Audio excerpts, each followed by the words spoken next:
So this video is mostly for collapsed pinkies. So if you're on the violin or viola, if you ever play with your fourth finger, and you kind of see it a lot with beginners, but lately what I've seen is also with those students in middle school and high school, and of course college is there to may help you improve. But I feel like it should start in high school to at least help you fix these basic fundamentals like collapsed pinky. Now, oftentimes, if you have a small hand, you kind of can help it sometimes.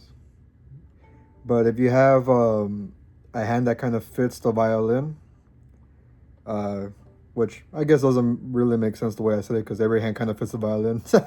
But what I mean is, for me, I have a kind of big hand, so I don't really struggle too much with the pinky, making sure it's curved like this. And what I'm talking about collapsed pinky is when your pinky is like flat, like that. And mostly when you play like all the notes on, like, I'll say the E string, for example, and all of a sudden flat. We're gonna, at the end of the video, we're gonna try and see if there's ways we can improve it so at the end it could look like this with a more curved pinky. So one way that I would say helped me, or that I practiced on, is, or let me rephrase it. One thing I've noticed with a lot of students and within myself when I first started out is that when we put the hand, there's a lot of teachers and methods out there that say that your knuckles have to align with the fingerboard.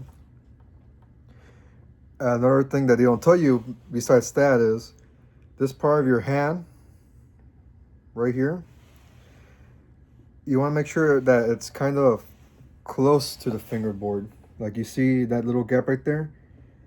Sometimes what gets you the flat pinky is, you see that now? I bring my palm closer to the side of the fingerboard, not touching it like this, but more rounded for that pinky. So if you're like this, try bringing your palm closer to the fingerboard, and you'll see that natural curve go in. That's one possible solution. I know if you do it right now and it's not coming out, we're gonna talk about it again. But if you see this, for me, that naturally goes into a curved pinky. And as well, that when a lot of times where you see that is, see my wrist? It's not bad like this, because if you're like this, that's already incorrect. Your wrist should be straight where there's no hint of like a little, basically a bump when you're stretching out your wrist outward. It should be more inward. So what I always tell, like, my students is that you don't want to like this, basically touching the bottom of the neck. I call this serving pizzas. We're not waiters or anything right now. We're not, so like serving some hot cold, serving some hot sizzling pizza, right? A hot cold pizza doesn't make any sense, but a hot sizzling pizza, we're not serving that, right? We don't want to serve pizza. Also, we're not doing this, right? The stereotypical, like, you're adding some seasoning, or like the Italian thing. We're not doing none of that. We're doing this. And let's say you're a teacher and you don't know how to explain it, right? Let's say, this is a pretend, right? If you're a great teacher out there, then kudos to you. But let's say you're starting out, you just graduated high school and you want to do private lessons to maybe make some money on the side, or you're a college student and you're starting out and you have a college class that's telling you how do you teach that left hand position. So one thing that worked for me. If it didn't work for you, then there's a lot of different ways. Hopefully, I could explain on that more later on. Or if you want to comment below saying, hey, there's a better way to do that, you can inform me on that too. That's awesome. You know what they say about educators? Lifelong learners. I'm happy to learn more. This is just what worked for me to help students comprehend. So if assuming that they know how to hold the instrument like this, have them raise up their hand and the palm facing their face like this, like it's like I'm looking at my palm like this. I see my palm, my hand like this, straight at me. Notice already it's curved, because when you stare at your hand, you're not doing this, right? Then at that point you're just like snake-eyeing yourself. And you're not doing this. You're not looking at the bottom of your wrist at all. When you stare at your hand, you're doing this. It's like you go to Walmart and you see a kid just realizing that he can see stuff and starts looking at his hand like that. So with that concept in mind, tell them, put your hand in front of your face like this and just stare at it. Okay. The way your hand is the exact same position we want it on the fingerboard, on the neck. Now with the thumb's going to go behind next to the fingerboard, right? And I always think like the okay sign, right? You kind of want the index finger and the thumb to be making a sign, right? You don't actually touch. So here's an example, right? It's basically saying, "Got you, buddy. Got you, teach. Gotta make sure my hand's not messed up looking." So your hand, you're looking at your hand. Place under, put down your first finger. Now when you put down your first finger, you're not doing this. You're not keeping your hand like this, right? What you want to do is when you do your first finger, you want to bring in your elbow, like so. And notice how bringing in my elbow kind of helps with that. Now you need to move your hand too. You can't just move your elbow and then you look like this. So, oh man, my thing's not straight. Okay, let me move in my elbow a little bit. All right, great. Now that we're in this position, fourth finger. We don't want it like this, right? Collapse. So, palm looks very far away from the fingerboard. Let me bring in my elbow and then tuck in my pinky. So I'm gonna give it a hug. So pull in the pinky until it's straight.